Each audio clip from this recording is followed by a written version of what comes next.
Hi guys, I had to jump on this one because it's really a huge development that is being disclosed about a group of nurses who all received a COVID vaccine shot around the same time, and now 17 of them, allegedly, have been diagnosed with brain tumors. For those of you who understand, the number 17 is occurring frequently these days. It appears that what we are seeing now is the long-term effects that should be studied in every drug before approval and distribution occurs. In my professional opinion as a pharmacist and drug regulator, that never occurred with the COVID-19 vaccine, which was my biggest concern from day one and the reason that I refused to get the vaccine.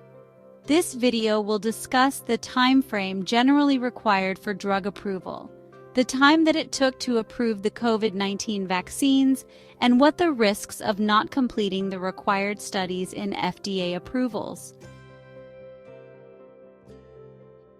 The rapid distribution of COVID-19 vaccines, rolled out widely by early 2021, was less than a year after the virus emerged. This is a rarity in medical history. Normally, vaccines take 10 to 15 years for approval, but here's how this happened so fast.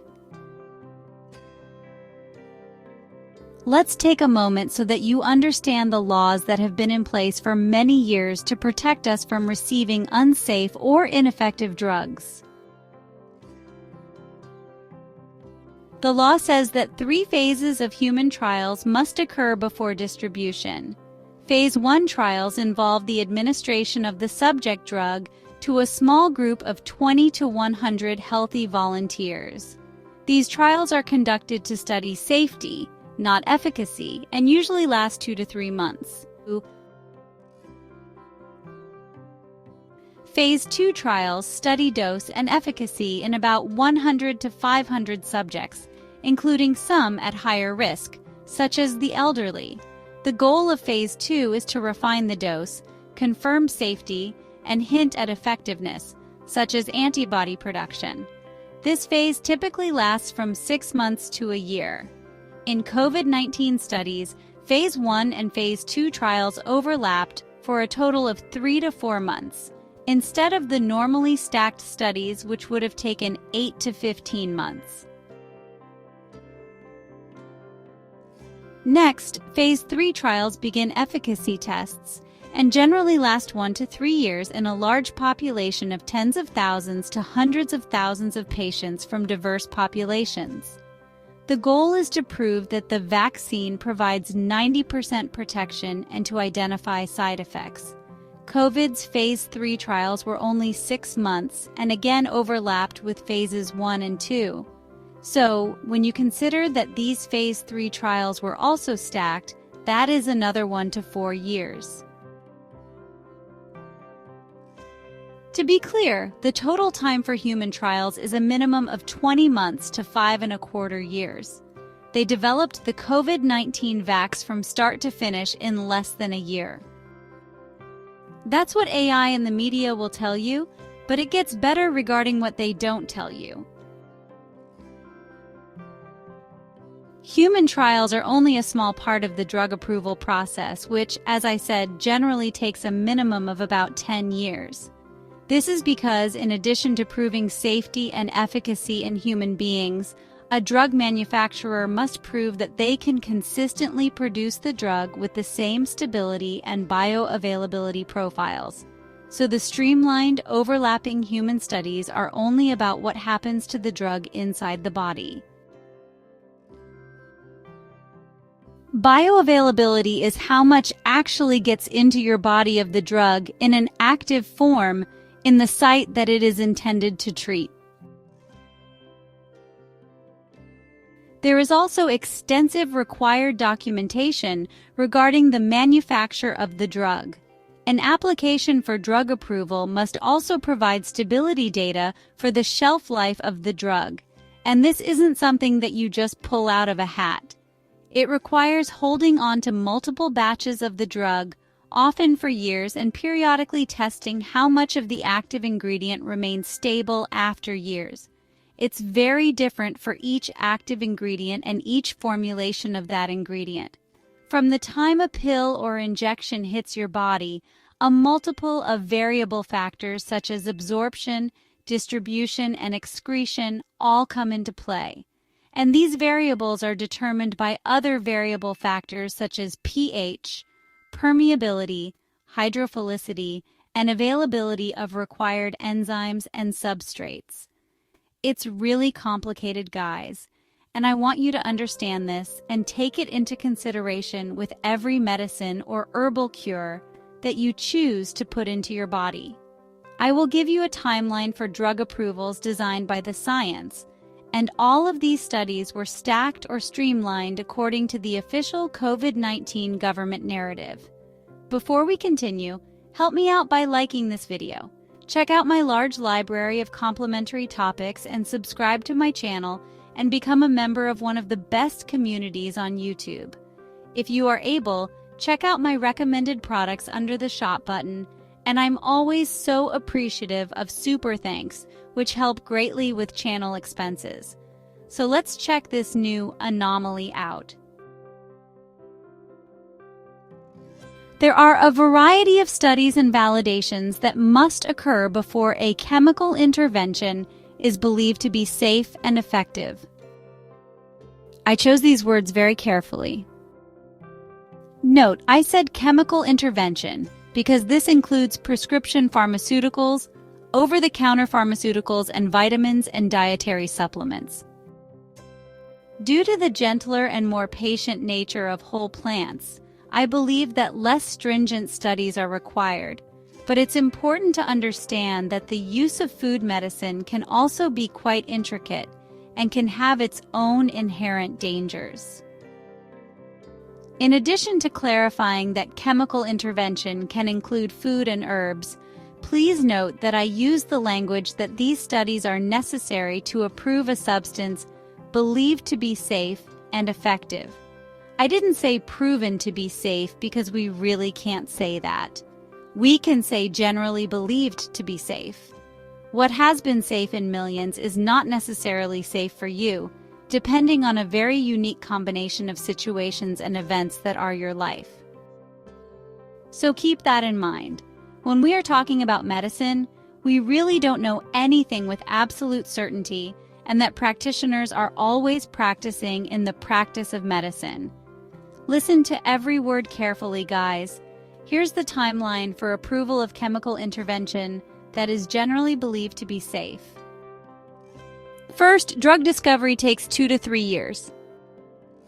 Preclinical testing and development of the drug usually takes an additional 1 to 2 years. Then there are the 3 phases of clinical trials in humans that we talked about, which is usually another 6 to 7 years. Lastly, regulatory review and approval takes about 1 to 2 years. So that is a total of 10 to 12 years, nothing close to the testing on the COVID-19 vaccine. You might hear that everything was accelerated due to the emergency treatment of the vaccine, and that's reasonable. However, we must consider when such accelerated approval becomes too risky or perhaps even negligent. This is not the first time that a drug has been fast-tracked. It was done for Ebola and HIV treatments, as well as the 1999 H1N1 flu, which I believe to be a study on pandemic response behavior. I was working in pharmacies at the time, and there were a lot of irregularities at the time, which I've discussed in the past. So this is the 4th instance of stacked studies, and none of the others were done at warp speed like COVID, whose approval acceleration was unprecedented. Now that you understand what it takes to feel pretty good that medical treatment is going to be a good decision, let's look at why it's so important. And that brings us back to these nurses at Newton-Wellesley Hospital, part of the Mass General Brigham Network in Newton, Massachusetts.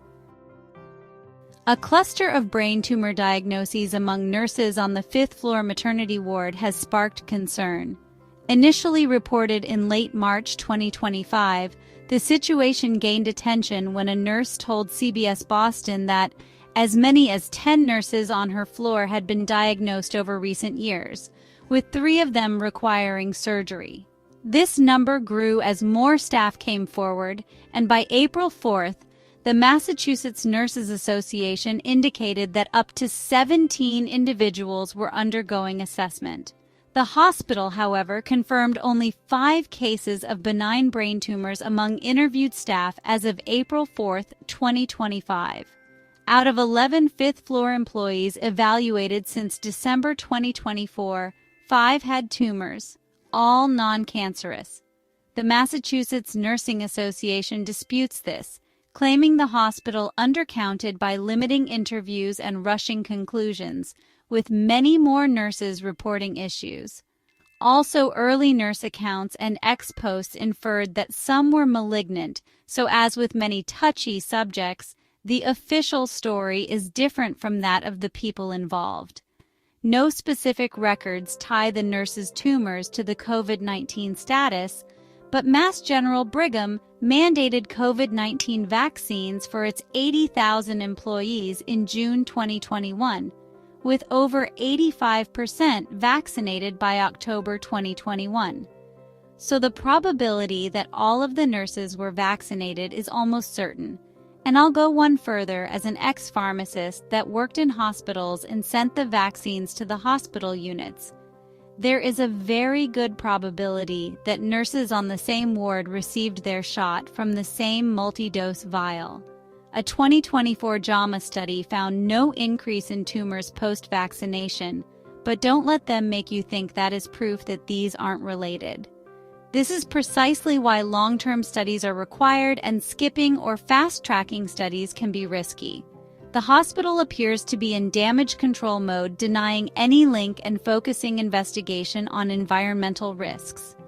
In December 2024, the hospital determined with occupational health, radiation safety, and external consultants that no environmental risks like asbestos or X-rays exist. The Nurses Association calls this inadequate, pushing an independent inquiry. No new nurse cases or tumor types have been officially added since early April, but the union hints at broader concerns across the hospital.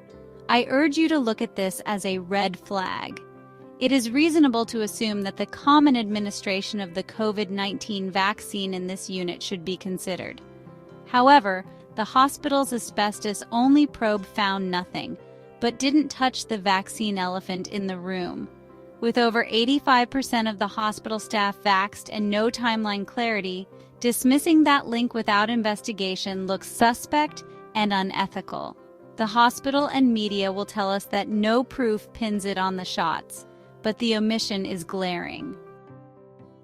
We're left with nurses demanding answers and a system dodging the obvious. Another obvious red flag for the COVID-19 vaccine speed of approval is the side effect of myocarditis and clotting, which surfaced quickly by mid-2021, about 6 months after release. The CDC tracks myocarditis via VAERS, Vaccine Adverse Event Reporting System. As of March 31, 2025, VAERS logged about 27,000 myocarditis and pericarditis reports after Pfizer and Moderna mRNA vaccinations. It's well known that VAERS is widely underreported, and Harvard studies estimate that the true numbers are about 10 to 100 times more, which would put the heart-damaged patients at 27,000 to 270,000. That's how many people who might have been spared had the studies for COVID-19 not been stacked and fast-tracked. Sadly, myocarditis hits young males hardest. Almost 40 men per 100,000 after the second dose in 12 to 17-year-olds. Clotting occurs in females at a lesser rate. The myocarditis is overwhelmingly tied to the second dose. About 75 to 80% of cases hit after dose 2, not the first dose or the boosters where cases are rarer. Let's get back to the premise for all of this fast-tracking and arguably negligent administration of the COVID-19 vaccine through this streamlined approval. There was a huge pandemic, but there is an important fact to understand. Enhanced reimbursements were made to providers who treated COVID-19 patients, with additional compensations for ventilator initiation. It has been widely reported that it didn't matter if a patient died from a heart attack or cosmetic surgery. If they tested positive for COVID, the cause of death was reported as COVID-19. So we had inflated reports of COVID-19 deaths, and of course there's more. We have been told that as of April 1st, 2025, there have been 1.2 million COVID deaths in the U.S. alone. Yet a 2024 autopsy review linked only 28 deaths to vaccine-induced issues. Most studies suggest maybe 1,000 to 5,000 total autopsies have been done in the U.S. confirming COVID-19 deaths. Even those confirmed by autopsy must be further examined because the standard of care for COVID-19 in the hospital was another drug that was approved for emergency use due to COVID, and that drug was called remdesivir. Remember that? Well, remdesivir was an antiviral that was widely used in hospitals for COVID-19 under an FDA emergency use authorization in May 2020. Just 5 months later, in October 2020, it was fully approved for hospitalized patients. Early in the pandemic, some patients on remdesivir developed worsening respiratory issues, including pneumonia, like symptoms such as acute respiratory distress syndrome. A 2019 Ebola trial in Africa had dropped remdesivir due to higher mortality, which should have raised safety flags. As evidence grew that benefits were marginal in severe cases of COVID-19, use declined. By 2023, some hospitals scaled back, favoring corticosteroids like dexamethasone, but no official recall tied to pneumonia occurred. Remdesivir remains on the market and is still in use as of April 7, 2025. It's sold under the brand name Veklury by Gilead Sciences and is approved by the FDA for treating COVID-19 in specific cases, namely hospitalized adults and kids as young as 28 days with confirmed SARS-CoV-2 infection. It is also approved for home use in patients 12 years and up with mild to moderate COVID-19 at high risk of severe progression.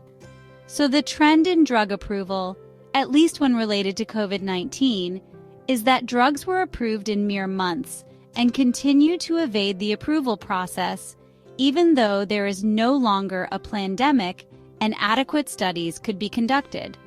I hope that RFK Jr. is going to address these issues. Until next time, remember that adequate studies turn promises into proof.